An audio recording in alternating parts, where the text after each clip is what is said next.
name is Ashton Whitehead. Of course, I'm a Black woman. I have been working in the field for about 5+ years now. I have been living with HIV since I was 21 years old. So within my story, over these past almost 20 years, I have dealt with different levels of discrimination and things like that. When I was diagnosed when I was 21, I had a son. Unfortunately, he ended up getting PCP pneumonia, and he was in the hospital for 4 months, and unfortunately he did pass away. So I thought I had a relationship with the ID doctors there at that hospital. They told me the next time I decide to have more children, I would be able to go to them throughout my pregnancy. So a couple years later, after I felt ready to have another child and in a better relationship, I went and told them, hey, I'm pregnant. I scheduled an appointment, and mind you, I didn't know what it looks like to be living with HIV and pregnant. So I scheduled an appointment. I thought everything was going to be great. And then I got a phone call from a nurse at the OBGYN clinic. And she asked me, are you Ashton Whitehead? I said, yes, I am. She said, are you living with HIV? Yes, I am. She said, we do not take your type of high risk. And she gave me the numbers to Dr. Theodore Jones at DMC. And that just blew my mind. How do you not take my type of high risk? Understand what is the difference between me being a woman living with HIV compared to a woman having diabetes, a woman having high blood pressure, and why I had to be pushed away from a doctor's office that I was comfortable with, that I thought supported me, that I thought would do everything that needed to be done to support me in this journey. Because again, I had no idea what I had to do, what that looked like, or any of those things. So I did end up going to DMC while I was pregnant with my daughter. And even there, it was discrimination. So how it used to be at DMC University Hospital up on the 4th floor is where the ladies went for prenatal. And they had one area specifically for ladies that were pregnant and not living with HIV, and one area for ladies that were pregnant living with HIV. So, oh my God. You went through this door if you weren't living with HIV, and you went through that door if you were living with HIV. It really was something that's different about you, and we're going to put you in the different box. Not, this is a chronic condition, this will, you don't have anything to worry about, things like that. It was definitely like separation. Come to find out, other hospitals had a history of pushing women that were living with HIV to DMC. So not only do I feel like I was discriminated against because I am living with HIV, but also because I am a woman of color. So it seems like there was a lot of assumptions that are made about us right then and there. I knew women that were coming from Flint that had to go to DMC. And it seemed like Dr. Jones was the only doctor that we were supposed to go to. Of course, Dr. Jones is an amazing doctor, wonderful. He stayed up to date with everything, especially because, as science change, laws change, regulations change. So he always stayed up to date with those things. He always made me feel comfortable. He always made sure I knew that this was just a condition. This was just a chronic disease, nothing more, nothing less. That I take my medicine every day. I was undetectable, and as long as I stay undetectable, I could have my children vaginally with no issues. So I did. I have a daughter, she will be 13. I have a son, he will be 11. And then we have my youngest. We decided we was gonna do this all over again. My youngest is 2 months. In 2023, I actually went to USCHA, and that was an amazing experience, especially because we had a session about people breastfeeding And everybody in that room was emotional, in tears. To hear stories about women being told that not only are they not allowed to breastfeed, if the doctors or social workers found out that they were breastfeeding, child protective services were called. Women were getting their children taken away from them for breastfeeding. And it was a lady from Africa that was there, and I will never forget, she said that it has taken the United States so long to catch up with the rest of the world. The science has proven for a long time that the percentage is under 2%, under 1% for you to pass it along as long as you are undetectable to your child. So when I got pregnant with my last child, I was excited, like, oh, I'm gonna breastfeed. Oh, I'm so excited. I ain't gotta have to pay for no formula. I am ready. I took a breastfeeding class with the health department because I am part of Sister Friends. Everybody that I know was buying me breast pumps, and you know those things are expensive. Buying breast pumps, buying the cups, bought me the wrap so I can wrap him around, and all the breastfeeding things. And when I had him, it was wonderful. He came out, he peed on me. Boy for you. That is definitely a boy for you. And they laid him on my chest. And they already knew that, like, hey, I want to breastfeed because I made sure I had conversations with my infectious disease doctor and with the infectious disease OBGYN. And all of them said it was a go. So they put him on my chest. And one of the doctors say, let's wait on breastfeeding. We just want to make sure that you can do it. What are you talking about? I can. This is 2025. This is not 1987. What do you mean? Well, we just wanted to make sure that, you know, everything is okay. There's no issue with you breastfeeding, but I'm telling you, I've had these conversations with my doctors. I've done the research. I am boots on the ground in this. Like, I work this, I do this, I live, I breathe this every single day. So, they were like, just, you know, we just wait. And the nurse says to me, you know, they're the professionals, you know, they know better. Ma'am, I do this. All right. I can't enjoy the first moments of my child's life because y'all are questioning my decision for myself and my child. And not only making me feel some type of way, making my husband, who is negative, feel like, oh no, maybe you shouldn't breastfeed. Because again, we think that the doctors know best. So now he feels panicky, and anxiety, and the fear, and the stigma is coming over him. And you know, he's like, hey, maybe we should think about this. And I'm like, no, they're not correct. He was like, but they're doctors, but they're not correct.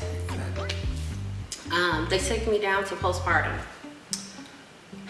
Another nurse, my nurse in postpartum, she's introducing herself to me, and she says to me, you know you can't breastfeed, right? By that time, I'm tired. I'm done. And so I just gave in because I shouldn't have to put on my advocacy hat. I shouldn't have to put on my case manager, program coordinator, peer support specialist. I shouldn't have to do those things. I should just be able to be a mom, enjoying the first moments of life with my son. And I really wanted to breastfeed because I breastfed my oldest son. And I feel like as close as me and my children are, it's something about being able to breastfeed your child that brings a little more closeness with you. And they just were shooting me down left and right, and to blatantly say, oh, you know you can't breastfeed, right? It's wild. I was supposed to have an appointment with the infectious disease pediatrics doctor before I had my son. I ended up having him a little earlier than we expected. And his case manager called me. She texted me, she said, hey Ashton, congratulations, do you still plan on breastfeeding? And I was so emotional, I couldn't even text. the words. And I was like, let me just call her. And I called her and I was like, we're having an issue down here at the hospital. And she was like, do you mind telling me more about it? Because we've already had an issue with another mom that wanted to breastfeed. So now I'm not just emotional, I'm angry. Yes. Because I felt like since I work in the field, my skin is a little more tough. I can handle a little more of the stigma, because that we talk about this on a daily basis. We go through this and things like that. But for a new mom who this is their first time, I know how it feels to be a first time, not just a first time mom, but a first time mom that is living with HIV and you're having a baby. You want to make sure you're doing everything to keep your baby safe and healthy. And for a mom that may not have the same education as me when it comes to stigma and people stereotyping you and the science being updated to and reach the law, for the law and the science to connect. As devastating as it was for me, I can only imagine how much harder and how much more pain that other mom went through. And so I'm like, this is what happened. These are the things they're telling me, and I'm tired. I just want to enjoy my time with my child. I'm tired. So I chose not to breastfeed. And I also said, can they work with Maytech to get some training, some education, some continuous education? The case manager tells me they've tried plenty of times to get the higher ups to make that possible, and they always come back with time conflictions. And what does Maytech do? So Maytech actually trains doctors, nurses, all different types of staff about HIV 101, stigma, how you should be treating a person that is living with HIV, things you don't need to be concerned about, and to continue your education when it comes to HIV. And the fact that they just kind of brushed it off like, we don't have the time is wild to me. My best friend, she lives in Chicago, and she is a nurse. And telling her these stories, she doesn't understand. She didn't get it. Yeah. All right, bye-bye. Finalizing payroll here. Amen. So I asked her, because I felt like, is this going on? All over the United States. And so she's been a nurse in the ER, in the family clinics, all over. And she's like, no, there's no difference between us having a patient that is living with HIV and us having a patient that has diabetes or a patient that has any other chronic illness. To have to go through that, it's heartbreaking. It hurts, and it still hurts. Because, before we get the status of HIV, you always have it in the head, it will never be me. Ta-da! It broke that glass ceiling. It broke those rose-colored glasses of, they won't tell me I can't breastfeed. Like, no, this ain't it. And for them to do that, yeah, it shattered. It hurt. And that's something that I have to live with. And they need to understand that, like, this is devastating for folks. First of all, people are still ending their lives because of the status, because they're not educated. They're not getting the education they need. So to be told, we don't take your type of high risk, which really isn't even a high risk if you take your medicine every day. I have my baby the same way everybody else has their children. So it's not a high risk. And then for them to say, you can't breastfeed your children, your baby. Why? What is the rate of transmission? We honestly you have a better chance getting hit by a car than me transferring the virus to my child. You know that HIV criminalization is rooted in stigma. What do you have to say to people out there facing criminalization or accusations for their HIV status? First of all, know the law. That would be the first thing. Empower yourself with the law. Empower yourself with the fact that if you are going to your doctor's appointment, if you are undetectable or detectable, and how you are going to become undetectable if you're not undetectable. But make sure that you know the law and you know your numbers. Those are two of the most important things, especially for you to advocate for yourself, because if somebody's going to say, oh, you tried to do this and third, oh no, boo-boo. I go to my doctor's office every time they ask me, here is all of my numbers. So during this time and that time, it's not making sense, you know. Always make sure that you have your receipts and understand the law. Know the law, know what is going to be a misdemeanor, what is going to be a felony, so you feel empowered and prepared for anything that may happen. And understand too that these folks that are out here trying to tell your business, they can get prosecuted too. How are your children with your diagnosis? So I have not told my oldest yet. My middle child, my 10-year-old, he cannot hold water.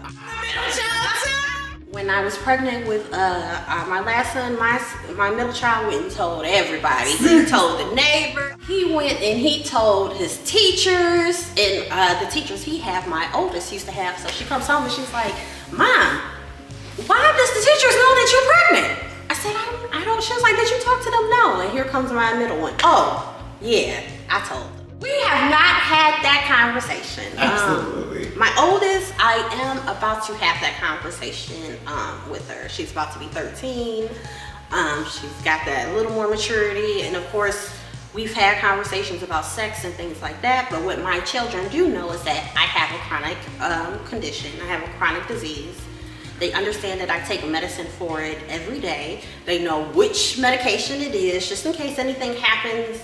They're able to say, hey, my mom does have a chronic disease. This is what she takes. They do know that their oldest brother did pass because we did not know that he had the same chronic condition that I have. If we knew sooner, things would have been different for him. So we do have those conversations. My children always want to know why, how, when. So yeah, I always try to break those things down for them, just so they have that. They don't know that it's HIV. I don't think my middle even knows what HIV is. So I'm going to have that conversation with my oldest. That's a scary conversation to think about having. How have you prepared for that? I try to have a lot of different conversations with her. I try to talk to her about sex, about oral, physical, love, when you think you in love, infatuation, you in a lot of lust and like, and how what can come with those things. And but my oldest, because of course I have children, but I have nephews that are older. My oldest nephew, he's about 11 years younger than me. So my nephews, they know. My nephews and my niece, they all know. So when they went off to school, it was, hey, show me a picture of the closest Planned Parenthood to your school. So, and it was, if you need condoms, I'm not asking no questions. I don't want to know nothing else, but here's the condoms. Make sure you're getting tested. Because they know I see that it's going to be problems if you are not doing those things. Especially because they were born, they were here, they lived through my oldest son passing. They lived through that. Wow. So it's important to me that they make sure they're getting themselves tested, because you can't just trust somebody's word. You have to you need to see a current test that they have been getting themselves tested. And to just be open and honest about it and use protection. With my oldest son, so we didn't know that him and I were positive until he got PCP pneumonia. Wow. And he was 1.5 years old. So I had to take him to occupational therapy. I had to take him to physical therapy. And my oldest nephew, he usually is attached to my hip, so he was right there with me. If I had to take him to an emergency, he was right there with me. A lot of that trauma, really, honestly, they lived through that too. So I made it my mission to break that stuff down with them, to make sure that not only is somebody telling them what's going on, but to have that conversation. I want to know how they feel about it and how that affected them and how they move in life. I may not have had it with my birth children, but them nieces and nephews, we have those conversations and we continue to have those conversations, and know that Auntie Ashton's not going to judge you. I may tell you a little bit about yourself, but I'm not going to judge what you decide to do. Lastly, make sure that these providers and these caseworkers and everybody, people that are out here working with people that are living with HIV, make sure that these folks are continuing education, continuing to know what the latest research is, what the latest regulations, what the latest guidelines is, so stigma can stop with that. Make sure that these folks are doing that. And then the other way to stop that is hire these people that are living with HIV, put them here where they need to be. I like to go around and do presentations about my program and things like that. We are a working education program, and it is ran by people living with HIV. And that is something very special and different from any other program I have seen. And I get a lot of questions of, oh, how can we train our case managers or train our CNAs to talk to people that are living with HIV and help them get on the right road. And you know, they can have the continuing education, and that is great, but also you need to hire people that are living with HIV to be your case managers, to be your CNAs, because I can't teach lived experience. Amen. Nobody can teach that. So to have these folks here to say, because that's usually what happens. A person that is living with HIV, they may not be taking care of themselves. They get that one person that is living, and they like, oh, you need to get your ish together. You need to do, then that's when everything starts to get better. That's when people start really opening their eyes and doing. And to see that this is what HIV looks like. It doesn't have to look like 1987, 1992. It can look like this, 2025, married, 3 children, working abundantly. It can look like that. That's my story. That's what I'm advocating for. Ashton, first of all, thank you. Of course. You got me over here in tears. Definitely feel empowered by your story.